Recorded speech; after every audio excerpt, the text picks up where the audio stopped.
नाज़रीन ग्रामी अस्सलाम वालेकुम। नाज़रीन आपको बताते चलें कि मुल्ला ब्रादर अफगानिस्तान में नई हुकूमत की क़यादत करेंगे। इसकी मुकम्मल तफसील आपको इस वीडियो में बताएंगे, लेकिन उससे कबल आपसे गुजारिश है कि हमारी वीडियो को लाइक कर दें और हमारे चैनल को सब्सक्राइब करके साथ वाले बेल आइकन को भी प्रेस कर दें ताकि इस तरह की मज़ीद मालूमात आपको सबसे पहले मिल सकें।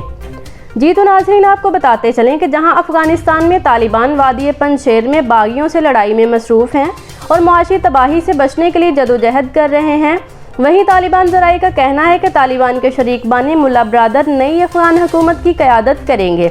जिसका ऐलान जल्द किया जाएगा। गैर मुल्की खबरसां इदारे राइटर्स की रिपोर्ट के मुताबिक 3 ज़राए ने बताया कि मुल्ला ब्रादर जो तालिबान के सियासी दफ्तर के सरबराह हैं, मुल्ला मोहम्मद याकूब जो तालिबान के साबिक बानी मुल्ला उमर के बेटे हैं और शेर मोहम्मद अब्बास हुकूमत में आला ओहदों पर जिम्मेदारियां अदा करेंगे। एक तालिबान ओहदेदार ने नाम जाहिर ना करने की शर्त पर राइटर्स को बताया कि तमाम आला रहनुमा काबुल पहुंच चुके हैं, जहां नई हुकूमत के ऐलान के लिए तैयारियां आखिरी मराहिल में हैं। तालिबान के एक और ज़राए ने बताया कि तालिबान के सुप्रीम मजहबी रहनुमा हैबतुल्लाह अखुंज़ादा मजहबी मामलात और गवर्नेंस पर तवज्जो देंगे। तालिबान जिन्होंने 15 अगस्त को मुल्क के बेशतर हिस्सों पर कब्जा करने के बाद काबुल पर कब्जा कर लिया था, को दारुल हुकूमत के शुमाल में पंजशेर वादी में शदीद मुज़ाहमत का सामना है। इलाक़ाई मलेशिया के कई हज़ार जंगजू और हुकूमत की बाकी फौजी अहलकार के कमांडर अहमद शाह मसूद के बेटे अहमद मसूद की क़यादत में वीरान वादी में इकट्ठे हुए हैं। समझौता के लिए मुज़ाकरात की कोशिशें टूट फूट का शिकार दिखाई देती हैं और हर फरीक दूसरे को नाकामी का जिम्मेदार ठहरा रहा है। बैनुल कौमी अतिया दहिंदगान और सरमायाकारों की नज़र में हुकूमत की कानूनी हैसियत खुश्क साली और एक तनाज़ा की तबाहकारियों से दोचार होने वाली मईशत के लिए अहम होगी,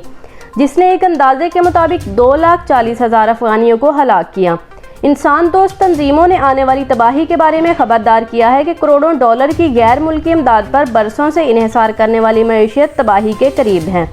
इमदादी एजेंसियों का कहना था कि तालिबान के इक़्तिदार संभालने से पहले बहुत से अफगान शदीद खुश्क साली के दौरान अपने अहले खाना के लिए खाने की तलाश में जदोजहद कर रहे थे और अब लाखों अफराद को भूख का सामना करना पड़ सकता है। अफगानिस्तान में वर्ल्ड फूड प्रोग्राम की डायरेक्टर मरियम एलन मैकग्राटी ने काबुल से राइटर्स को बताया कि 15 अगस्त के बाद से हमने इस मुल्क में आने वाली मुआशी तबाही के साथ बहरान को तेज़ और बढ़ते देखा है।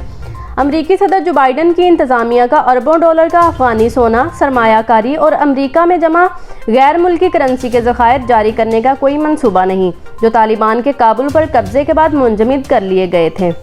एक मुस्बत पेशरफ्त में वेस्टर्न यूनियन कंपनी के एक सीनियर एग्जेक्टिव ने कहा कि इदारा इंसानी इमदाद को जारी रखने के लिए अमरीकी दबाव के मुताबिक अफगानिस्तान में रकम की मुंतकिली की खिदमात दोबारा शुरू कर रहा है।